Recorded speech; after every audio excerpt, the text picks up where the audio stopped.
الحمد لله رب العالمين، الصلاة والسلام على سيد الأنبياء والمرسلين، أما بعد فأعوذ بالله من الشيطان الرجيم، بسم الله الرحمن الرحيم. قال الله تبارك وتعالى في القرآن المجيد والفرقان الحميد: يا أيها الناس كلوا مما في الأرض حلالا طيبا ولا تتبعوا خطوات الشيطان إنه لكم عدو مبين. صدق الله العلي العظيم. وقال الله تبارك وتعالى في شان حبيبه: إن الله وملائكته يصلون على النبي يا أيها الذين آمنوا صلوا عليه وسلموا تسليما. صلى الله على النبي الأمي وآله صلى الله عليه وسلم. صلاة وسلام عليك يا سيدي يا رسول الله. قرآن مجید میں اللہ تبارک و تعالی نے ہمیں حکم دیتے ہوئے فرمایا کہ یا ایھا الناس کلوا مما فی الارض حلالا طیبا، کہ اے لوگوں، جو کچھ زمین میں ہے اس میں سے تم حلال اور طیب جو کچھ زمین میں موجود ہے اس میں سے کھاؤ. ولا تتبعوا خطوات الشیطان، اور شیطان کے قدموں کی پیروی نہ کرو. انہ لکم عدو مبین، بے شک وہ تمہارا کھلا ہوا دشمن ہے. اس آیت مقدسہ میں اللہ تبارک و تعالی نے ہمیں رزق حلال کھانے کا حکم دیا ہے. ہم اس بات کے پابند ہیں کہ ہم جو بھی کھا رہے ہیں، جو بھی پی رہے ہیں، جس چیز سے بھی نفع حاصل کر رہے ہیں، وہ ہمارے لیے حلال ہونا چاہیے. ایک اور مقام پر اللہ تبارک و تعالی نے فرمایا کہ یا ایھا الذین آمنوا کلوا من طیبات ما رزقناکم، اس چیز میں سے کھاؤ جو ہم نے، اس چیز میں سے پاک چیزیں کھاؤ جو ہم نے تمہیں دی ہیں.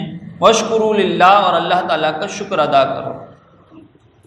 گویا کہ ہر شخص پر اب یہ فرض ہے، یہ لازم ہے کہ وہ رزق حلال کمائے، حلال اور طیب شے کو حاصل کرے. احادیث کریمہ میں بھی کسب حلال کے، رزق حلال کے بے شمار فضائل بیان کیے گئے، اور اگر کوئی شخص ایسا ہے کہ جو حلال کمانے میں مشغول ہو تو اس کی مدح بیان کی گئی ہے. ایک روایت میں آتا ہے، شعب الایمان کی یہ روایت ہے، میرے آقا کریم علیہ الصلوۃ والسلام نے فرمایا کہ طلب کسب الحلال فریضۃ بعد الفریضہ، کہ حلال کمانا، کسب حلال، حلال کی جستجو، یہ دیگر فرائض کے بعد ایک اہم فریضہ ہے. یہ دیگر فرائض کا مطلب، دیگر فرائض کے بعد کا مطلب یہ ہے کہ ہم پر اللہ تبارک و تعالی نے اپنی عبادت بھی لازم کی ہے، دیگر اور امور بھی ہم پر لازم کیے ہیں، ایمان لانا بھی ہم پر لازم ہے. تو جو بنیادی اور اہم فرائض ہیں، عبادتیں ہو گئیں، ہمارا ایمان لانا ہو گیا، ان سب کے بعد اگر کسی کا درجہ آتا ہے تو پھر وہ کسب حلال کا ہے. اس کے تحت کئی شارحین نے فرمایا کہ حلال کمانے کی جو ترغیب یہ جس انداز سے دی گئی ہے کہ کسب حلال کو نبی کریم علیہ الصلوۃ والسلام نے ایک فرض میں شمار کیا. اس کی وجہ یہ ہے کہ انسان جو ہے جب حلال کماتا ہے، رزق کو حاصل کرتا ہے، تو اسے تقوی اور پرہیزگاری بھی حاصل ہو جاتی ہے. تقوی پرہیزگاری کے حصول میں ایک بہت بنیادی چیز یہ ہے کہ ہم کسی کے آگے اپنا دست سوال دراز نہ کریں، کسی کے آگے ہم التجا نہ کریں، کسی کے آگے ہاتھ نہ پھیلائیں. تو جو شخص کسب حلال میں مشغول ہو جاتا ہے، حلال کمانے میں آگے بڑھ جاتا ہے، تو پھر اسے نبی کریم علیہ الصلوۃ والسلام نے فرمایا کہ یہ کسب حلال کرنے والا ایک فرض کے اندر مشغول ہے. لیکن کیا فرمایا کہ فریضۃ بعد الفریضہ، دیگر جو اہم فرائض ہیں ان کے بعد ہے. یہ نہیں کہ اگر ہمیں مثال کے طور پر نماز کی ترغیب دی جا رہی ہو، ہمیں نماز کی دعوت دی جائے اور ہم کہیں کہ بھائی میں یہ بھی تو عبادت کر رہا ہوں، رزق حلال کمانا بھی تو عبادت ہے.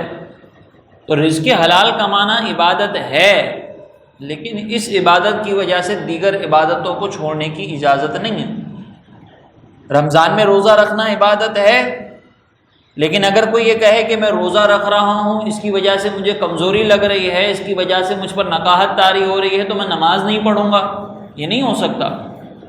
تو ایک عبادت کی وجہ سے دوسری عبادت کو ترک نہیں کیا جائے گا۔ تو یہاں پر بھی کسب حلال ہمارے فرائض میں شامل ہے، لیکن اس کو چھوڑنے کی، اس کی وجہ سے دوسری عبادتوں کو چھوڑنے کی اجازت نہیں ہے۔ اسی طرح اگر کوئی حلال کمانے میں مشغول ہے تو ہم اس کو یہ نہیں کہہ سکتے کہ یہ دنیا میں مشغول ہے، یہ دنیا دار ہے، ڈائریکٹ اس کے اوپر حکم نہیں لگا سکتے، بلکہ وہ دنیا دار ہے یا نہیں اس کا فیصلہ وہ خود کرے گا۔ ایک مرتبہ میرے آقا علیہ الصلوۃ والسلام کچھ اصحاب کے ساتھ جلوہ افروز تھے، اور بالکل صبح کا وقت تھا، تو ایک نوجوان جو ہے نبی کریم علیہ الصلوۃ والسلام اور آپ کے صحابہ کے سامنے سے گزرا اور کسی دکان میں داخل ہو گیا۔ تو بعض صحابہ کرام نے کہا کہ کاش یہ اتنی صبح کے وقت رائے حق میں نکلتا تو کتنا اچھا ہوتا، یہ تو دنیا کمانے چلا گیا۔ تو نبی کریم علیہ الصلوۃ والسلام نے فرمایا کہ تم اس پر یہ تنقید نہ کرو، کیونکہ اگر یہ اپنے والدین اور اپنے بیوی بچوں کو سوال سے بچانے کے لیے کسب حلال کمانے گیا ہے تو پھر یہ اللہ کی راہ میں ہی ہے۔ ہاں اگر اس کا مقصد یہ ہے کہ میں بہت زیادہ مال کماؤں، لوگوں پر فخر کروں، تو پھر یہ شیطان کے راستے پر۔ تو گویا یہ معلوم ہوا کہ اگر کوئی شخص کاروبار اس لیے کر رہا ہے، تجارت اس لیے کر رہا ہے، نوکری اس لیے کر رہا ہے کہ وہ رزق حلال کما کر اپنے بیوی بچوں کو دوسروں کے آگے سوال دراز کرنے سے، دستے سوال دراز کرنے سے روکیں، اپنے والدین کی خدمت کریں، حتیٰ کہ ایک روایت میں آتا ہے کہ اگر کوئی اپنے پڑوسیوں کی خدمت کے لیے بھی رزق حلال کماتا ہے، مال کی طلب کرتا ہے، تو اس کی بھی فضائل ذکر کیے گئے۔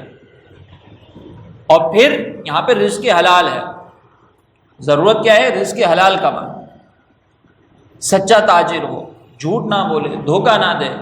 تو اس کی فضیلت سرکار علیہ الصلوۃ والسلام نے کیا بیان فرمائی؟ ایک مقام پر ہم قرآن میں دیکھتے ہیں کہ اللہ تبارک و تعالیٰ نے فرمایا کہ جو اللہ اور اس کے رسول کی اطاعت کرے تو وہ ان لوگوں کے ساتھ ہوگا جن پر اللہ نے انعام کیا۔ کون ہیں وہ لوگ؟ اللہ تعالیٰ نے فرمایا من النبیین والصدیقین والشہداء والصالحین، کہ وہ صدیقین ہیں، شہداء ہیں، وہ صالحین ہیں۔ تو یہ اللہ تبارک و تعالیٰ نے اللہ کی اطاعت اور رسول کی اطاعت کرنے والے کی فضیلت بیان کی، اور نبی کریم علیہ الصلوۃ والسلام نے فرمایا کہ التاجر الصدوق الامین، ایسا تاجر جو سچا ہو، جو امانت دار ہو، جو جھوٹ نہ بولتا ہو، خیانت نہ کرتا ہو، تو سرکار علیہ الصلوۃ والسلام نے فرمایا مع النبیین والصدیقین والشہداء، تو یہ بھی میدان معاشر میں نبیوں، صدیقین اور شہداء کے ساتھ ہوگا۔ لیکن کون؟ جو سچا تاجر ہے۔ ورنہ تجار کی عادت کے بارے میں سرکار علیہ الصلوۃ والسلام نے یہ بھی فرمایا کہ التجار والفجار، کہ تجار جو ہیں یہ فجار ہوتے ہیں، فاسق و فاجر ہوتے ہیں، جھوٹ بولتے ہیں، دھوکہ دیتے ہیں، اپنی چیز بیچنے کے لیے جھوٹی قسمیں کھاتے ہیں۔ ایسا نہ ہو۔ یہ تجار کی برائیوں کی وجہ سے سرکار علیہ الصلوۃ والسلام نے بازاروں کو زمین میں اللہ تبارک و تعالیٰ کی سب سے ناپسندیدہ جگہ قرار دیا، کہ تجار جب وہاں پر بیٹھتے ہیں تو جھوٹ بھی بولتے ہیں، دھوکہ بھی دیتے ہیں، اپنی چیز میں جو خوبیاں نہیں ہوتی اس کو بڑا چڑھا کے بیان کرتے ہیں۔ اس چیز کو سرکار علیہ الصلوۃ والسلام نے کنڈیم کیا۔ ایک مرتبہ میرے آقا علیہ الصلوۃ والسلام کسی جگہ سے گزر رہے تھے تو ایک صحابی نے اپنا ٹھیلا لگایا ہوا تھا، گندم کا ٹھیلا تھا، تو سرکار علیہ السلام نے اس ٹھیلے کے اندر یوں ہاتھ ڈالا، اس گندم کے ٹوکرے کے اندر اپنا ہاتھ ڈالا تو سرکار علیہ السلام کا ہاتھ تر ہو گیا۔ تو نبی کریم علیہ السلام نے ان سے پوچھا کہ یہ کیا ہے؟ اس میں تو پانی ملا ہوا ہے۔ اب جب تم تولو گے، جب تم وزن کرو گے تو اس کے اندر پانی کا وزن بھی شمار ہوگا۔ تو ان صحابی نے عرض کی کہ یا رسول اللہ، یہ تو ابھی میں نے گندم کے اوپر سے مٹی ہٹائی ہے، اس کو پاکیزہ کیا تھا، صاف کیا تھا، اس لیے یہ پانی کچھ رہ گیا ہے۔ تو سرکار علیہ السلام نے فرمایا کہ پھر یہ جو پانی رہ گیا ہے نا، اس کو اوپر کی طرف کر دو تاکہ لوگوں کو پتہ چل جائے کہ اس کے اندر پانی کی تھوڑی سی ملاوٹ ہوئی ہے، پھر وہ خرچ لے رہے ہوں پھر وہ جانتے بوجھتے ہوئے اگر وہ تم سے خرید رہے ہوں تو پھر یہ دھوکہ نہیں ہے۔ پھر سرکار علیہ السلام نے فرمایا کہ جس نے کسی مسلمان کو دھوکہ دیا وہ ہم میں سے نہیں ہے۔ یہ ہے رزق حلال کی برکتیں اور یہ ہے رزق حلال کی ترغیب۔ اور اگر اس کے مقابلے میں کوئی شخص حرام کما رہا ہو تو سرکار علیہ السلام نے اس کی مذمت بھی بیان فرمائی۔ نبی مکرم صلی اللہ علیہ وسلم نے فرمایا کہ ذرا اس شخص کے بارے میں تو بتاؤ کہ جس نے ایک طویل سفر کیا ہو اور اس سفر کی وجہ سے اس کے ہاتھ، اس کے چہرے پہ غبار آ گئی ہو، اس کے بال بکھرے ہوئے ہوں، اور پھر وہ اللہ کی بارگاہ میں پکارتا ہو یا ربی یا ربی یا ربی، یعنی اس کی حالت ایسی ہے کہ جس کو دیکھ کر رحم آ جائے، چہرے پر گرد و غبار ہے، بال بکھرے ہوئے ہیں، سفر سے تھکا ہوا ہے، اللہ کی بارگاہ میں التجا کر رہا ہے، لیکن سرکار علیہ السلام نے فرمایا کہ اس کے ساتھ ساتھ اس کا لباس حرام، اس کی غذا حرام، اس کا پہننا حرام، اس کا اوڑھنا حرام، بتاؤ پھر اس شخص کی دعا کیسے قبول ہوگی؟ ایک اور روایت میں آیا سرکار علیہ السلام نے فرمایا کہ اگر کوئی شخص حرام کا ایک لقمہ اپنے پیٹ میں ڈالتا ہے تو 40 دن تک اس کی دعا قبول نہیں ہوتی۔ لہذا دعا کی قبولیت کے لیے اگر ہم یہ چاہتے ہیں کہ ہماری دعائیں قبول ہوں تو اس کے لیے یہ ضروری ہے کہ ہماری غذا حلال ہونی چاہیے، شبہے سے پاک ہونی چاہیے۔ حضرت سعد بن ابی وقاص رضی اللہ تعالیٰ عنہ عرض کرتے ہیں کہ یا رسول اللہ آپ مجھے بتائیں، کوئی ایسا عمل بتائیں کہ جس کی بنیاد پر میں مستجاب الدعوات ہو جاؤں، یعنی میری دعائیں قبول ہوں، میں جو دعا کروں اللہ تبارک و تعالیٰ اسے قبول فرمائے۔ تو سرکار علیہ السلام نے فرمایا اپنی غذا کو پاک کر لو۔ پھر سرکار علیہ السلام نے فرمایا کہ اللہ کی قسم اگر کوئی اپنے پیٹ میں حرام کا ایک لقمہ بھی ڈالتا ہے تو 40 دن تک اس کی دعائیں قبول نہیں ہوتی۔ اور پھر سرکار علیہ السلام نے مزید آگے فرمایا کہ جو گوشت حرام سے اگتا ہے اس کے لیے بہتر آگ ہی ہے کہ وہ آگ میں جلے۔ تو یہ ہم میں سے ہر شخص کی ذمہ داری ہے کہ ہم رزق حلال کے لیے کوشش کریں۔ اب ہم سوال یہ کرتے ہیں کہ ہمارے یہاں پر اگر جب ہم یہ ترغیبیں دیتے ہیں کہ بھئی رزق حلال کماؤ، ہمیں رزق حلال کھانا چاہیے، تو ہمارا سب سے بڑا پرابلم یہ ہے کہ ہم اپنے کاروبار کے بارے میں خود سے فیصلہ کرتے ہیں کہ میں جو کاروبار کر رہا ہوں، میں جو کام کر رہا ہوں، یہ صحیح ہے اور یہ غلط۔ اور وہ فیصلے کس بنیاد پر ہوتے ہیں؟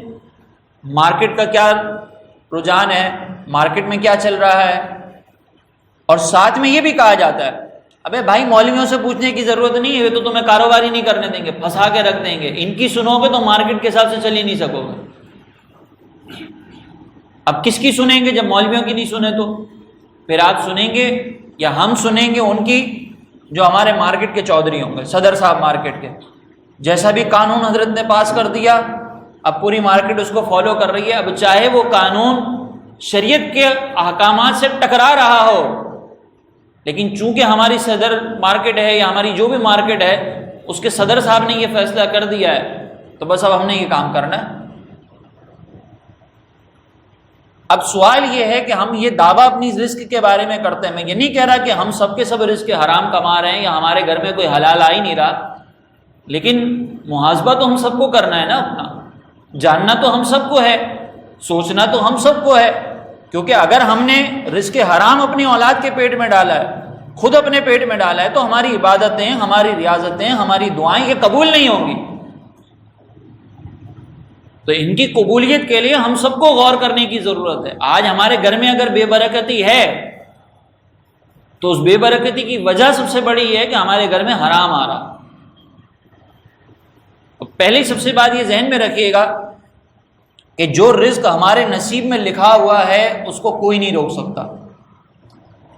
آپ اگر بالفرض شرعی معلومات حاصل کرے بغیر کما رہے ہیں تو آپ کے گھر میں پیسے آ رہے ہیں، لیکن اگر ہم شرعی معلومات کے مطابق مال کمائیں گے تو کیا اللہ ہمارا مال روک دے گا؟ تو پھر ہم علماء سے رابطہ کیوں نہیں کرتے؟ کیوں یہ سوچ ہے کہ مارکیٹ میں اگر بیٹھنا ہے علماء سے پوچھو گے تو تم کوئی کام نہیں کر سکتے؟ یہ سوچ کیوں ہے؟ کہ اس کے پیچھے یہ چیز ہماری سوچ ہے کہ اگر ہم رزق حلال کمانے کی کوشش کریں گے تو اللہ تعالیٰ ہمارا رزق روک دے گا، ورنہ حرام ہم کما لیں گے تو ہمارے پاس آ جائے گا۔ دینا تو اللہ نے ہی ہے، جب اللہ کی نافرمانی کر کے ہمیں مل رہا ہے تو اللہ تبارک و تعالیٰ کی فرما برداری کر کے کیوں نہیں ملے گا؟ اگر کم ملے گا تو اس میں برکت ملے گی،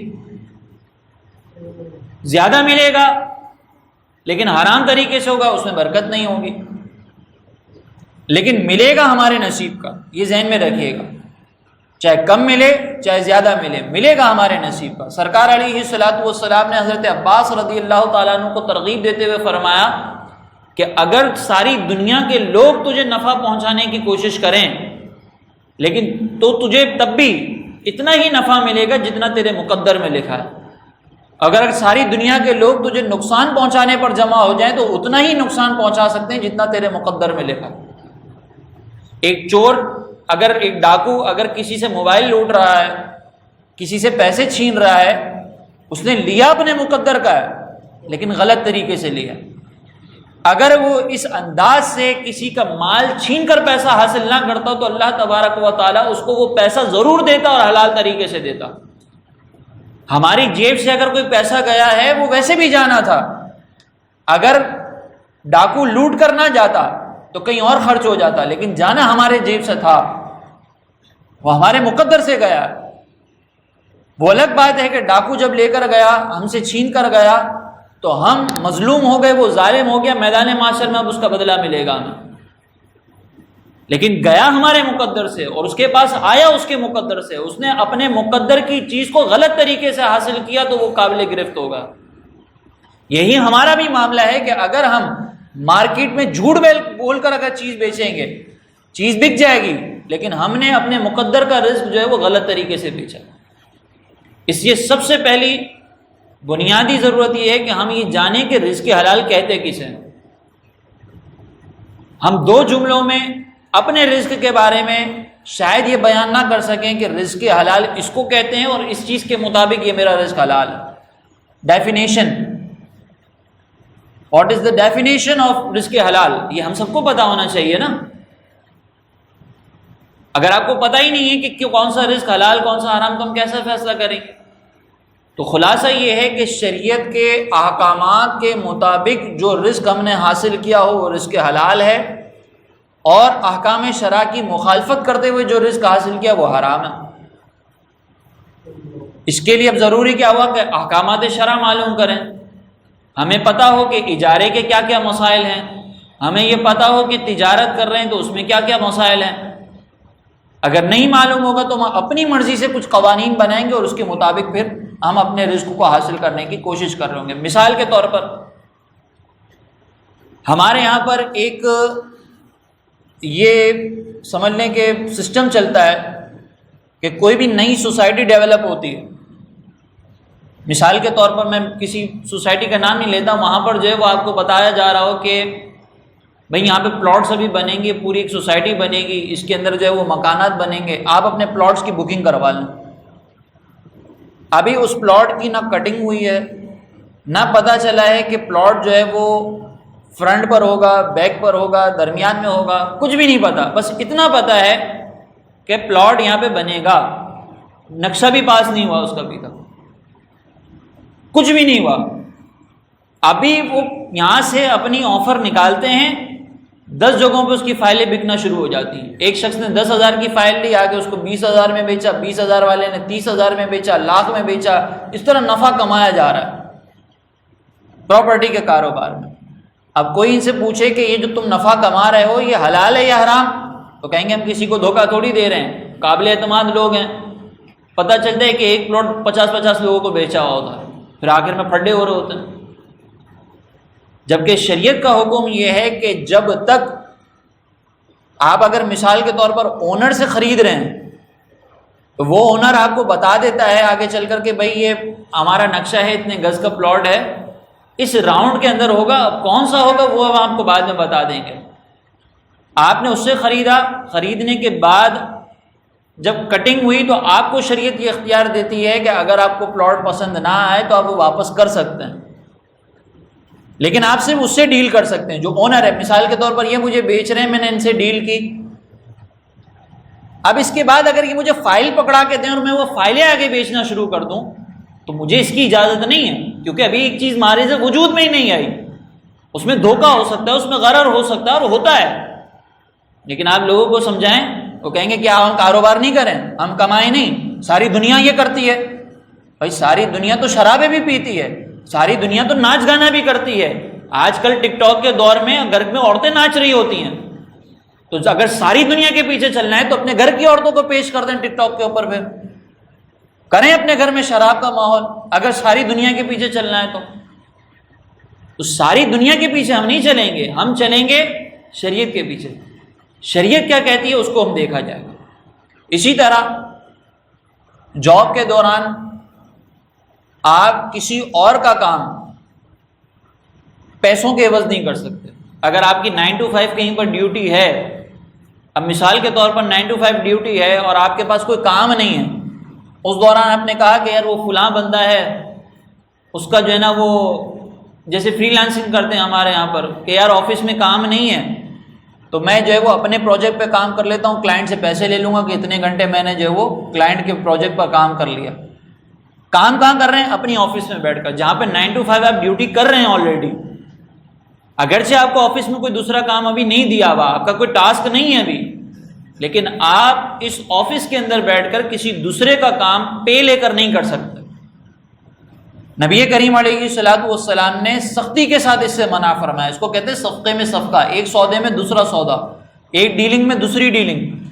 آپ نے اپنا وقت کسی کو بیچا ہوا ہے، جب آپ نے وقت کسی کو بیچ دیا اب آپ دو چیزوں کے پابند ہیں. ایک وقت میں اس کے پاس موجود رہیں گے اور جب اس وقت کے وہ کام دے گا تو آپ وہ کام کریں گے.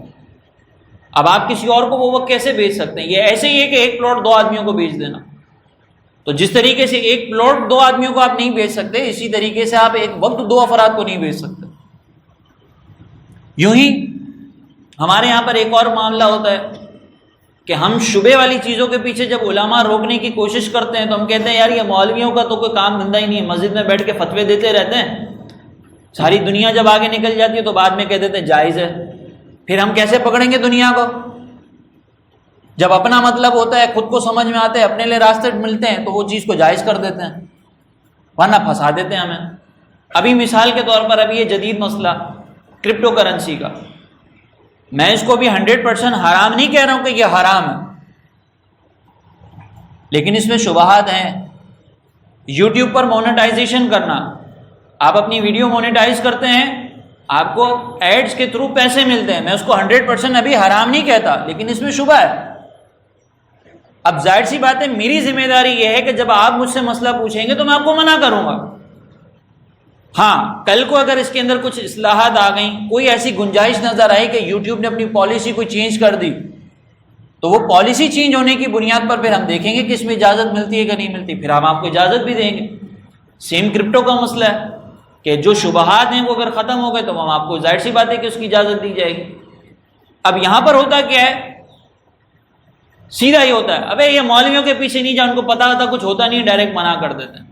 اب علماء کیوں منع کرتے ہیں اس کی حکمت کو ضرور سمجھیے گا. پہلی اس کی وجہ یہ ہوتی ہے کہ بعض اوقات جو چیز ہمارے سامنے آتی ہے، ابتدا میں جب کوئی بھی چیز لانچ ہوتی ہے تو وہ پراپر طریقے سے لانچ نہیں ہوتی ہے. یہ ہم سب جانتے ہیں. کاروبار جب شروع کرتے ہیں تو اس میں سسٹم صحیح نہیں ہوتا ہے، آہستہ آہستہ چیزیں سیٹ ہوتی ہیں، آہستہ آہستہ لوگ جو ہے وہ ترتیب پاتے ہیں اور پھر آہستہ آہستہ آپ اپنے کاروبار میں اصلاحات کرتے ہیں. تو اسی طریقے سے مارکیٹ میں جب کوئی نئی چیز آتی ہے تو اس کے اندر کچھ خرابیاں ہوتی ہیں، تو علماء ان خرابیوں کو دیکھ کر، اب عام عوام اس کو نہیں سمجھ سکتی، علماء ان خرابیوں کو دیکھ کر جو ہے وہ منع کرتے ہیں کہ بھئی ابھی آپ اس سے دور رہیں. لیکن آہستہ آہستہ جب وہ چیز ڈیولپ ہوتی ہے، وہ خرابیاں دور ہوتی چلی جاتی ہیں، تو علماء پھر اس کی اجازت دیتے ہیں کہ اب آپ کر لیں. پہلی ایک وجہ منع کرنے کی یہ ہوتی ہے، اور پھر بعد میں اجازت دینے کی یہ وجہ ہوتی ہے. دوسری وجہ یہ ہوتی ہے کہ جب کوئی چیز مارکیٹ میں آتی ہے تو اس کے بارے میں صحیح سے نہ مجھے پتا ہوگا نہ آپ کو پتا ہوگا، تو جتنی نالج ملتی جائے گی اس کے حساب سے ہی حکم بیان کریں گے نا. اب ایسا تو ہو نہیں سکتا کہ ہمیں نالج نہ ہو اور ہم کہیں کہ یہ حلال ہے یا حرام ہے. اب مثال کے طور پر ایک چیز مارکیٹ میں لانچ ہوئی، کرپٹو کرنسی، اس کی حقیقت کے بارے میں عوام کو بھی نہیں پتا، جو کام کر رہے ہیں ان کو بھی صحیح سے نہیں پتا، علماء کو بھی تحقیق میں ظاہر سی بات ہے ٹائم لگے گا، اس کے ماہرین سے ملاقات ہوں گی، رابطے ہوں گے، پوچھیں گے، تو اب حکم کس پہ لگے گا؟ جتنی معلومات ہے اس پہ یا گہرائی والی چیز پہ؟ جتنی معلومات ہے اس کے اوپر حکم لگے گا۔ تو علماء پھر اتنی معلومات کے مطابق عوام کو بنا کرتے ہیں کہ بھائی اس سے بھی رک جاؤ، کہیں ایسا نہ ہو تم حرام اپنے پیٹ میں ڈال دو۔ ابھی حرام کی وعیدیں آپ نے سنی نا، کہ اگر کسی کا گوشت حرام سے اگا ہے تو اس کے لیے آگ بہتر ہے، 40 دن تک اس کی دعائیں قبول نہیں ہوتی۔ تو علماء کی ذمہ داری کیا ہے؟ بھائی جائے ٹھیک ہے، جاؤ کرنا جو کرنا ہے کرو، ہمیں کیا، تمہارا گوشت حرام سے پلے گا، ہمیں کیا اس سے، جو کرنا ہے کرو، بعد میں جب حکم سامنے آئے گا تو بتا دیں گے۔ یا تو ہم یہ جواب دیں آپ کو، یا پھر ہم آپ کو یہ کہیں کہ ابھی آپ رک جائیں، ابھی اس میں انوالو نہ ہو۔ کیا طریقہ مناسب ہے؟ یہی والا مناسب ہے نا کہ ہم آپ کو منع کریں، یا یہ آپ کو جھاڑ کے پھینک دیں، ہمیں نہیں پتا، جاؤ بھائی خود دیکھ لو معلومات۔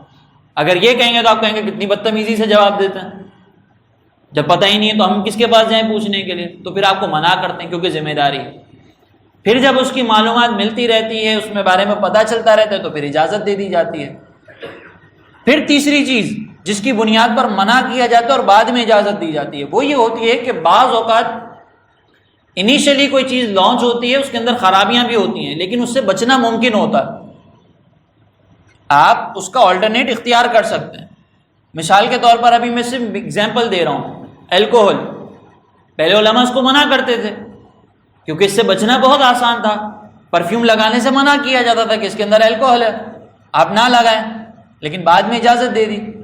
تو پہلے منع کیا تھا کیونکہ اس سے بچنا ہمارے لیے آسان تھا، ہم بچ سکتے تھے، اب آپ بچ کر دکھائیں اس سے۔ آپ جس پین سے لکھتے ہیں اس کے اندر الکوہل، آپ جس سرف سے کپڑے دھوتے ہیں اس کے اندر الکوہل، آپ جو دوائیاں استعمال کرتے ہیں اس کے اندر الکوہل، آپ جو عطر استعمال کرتے ہیں اس کے اندر الکوہل، اب آپ بچ کے دکھائیں۔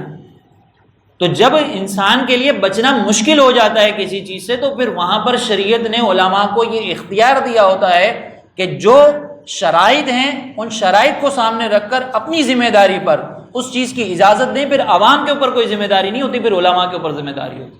تو الکوہل کی بھی اجازت مل گئی۔